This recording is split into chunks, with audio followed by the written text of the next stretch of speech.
Hello everyone, आज आपण शिकणार आहोत the shepherd boy and the wolf ही शॉर्ट स्टोरी. एकदा एका गावात एक मेंढपाळ मुलगा राहत होता. तो आपल्या मेंढ्या घेऊन गावाच्या जवळच्याच रानामध्ये चरायला नेत असे. त्याला तिथे एकटं राहून खूप कंटाळा यायचा. म्हणून एक गंमत करावी म्हणून तो मोठमोठ्याने ओरडू लागला, लांडगा आला रे आला, लांडगा आला रे आला. हे ऐकून गावातील लोक त्याच्या मदतीसाठी धावली आणि लांडगा कुठे आहे ते शोधू लागले, पण तिथे कुठलाही लांडगा नव्हता. मग मेंढपाळ मुलगा खूप जोरजोराने हसू लागला. दुसऱ्या दिवशी पुन्हा त्याने तीच खोडी केली.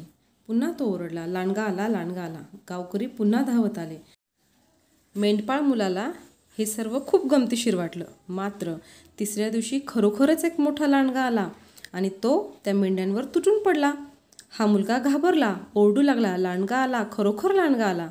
पण यावेळेस कोणताही गावकरी त्याच्या मदतीला आला नाही, कारण त्यांना वाटलं हा पुन्हा खोटं बोलतोय.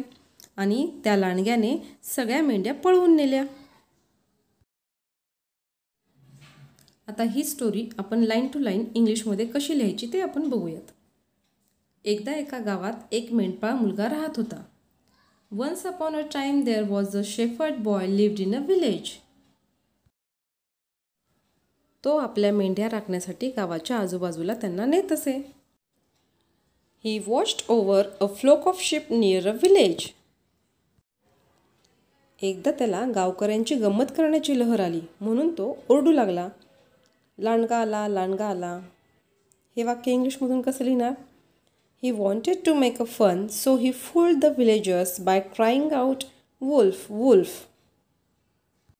जेव्हा गावकरी मदतीला आले तेव्हा तो त्याच्या गमतीवर जोरजोराने हसू लागला.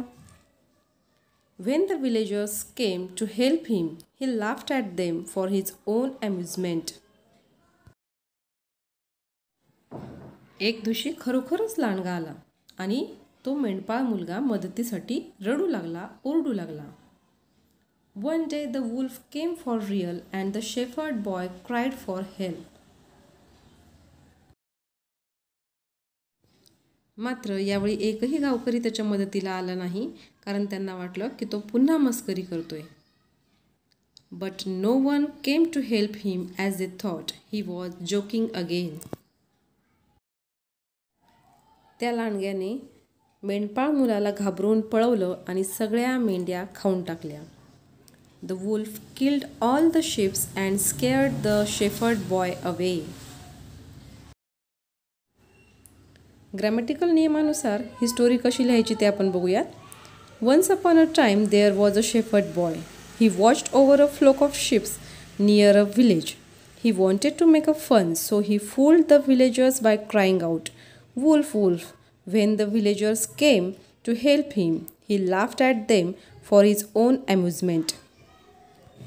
One day the wolf came for real and the shepherd boy cried for help. But no one came to help him as they thought he was joking again. The wolf killed all the sheep and scared the shepherd boy away. Moral of the story: no one believes a liar even when he tells the truth.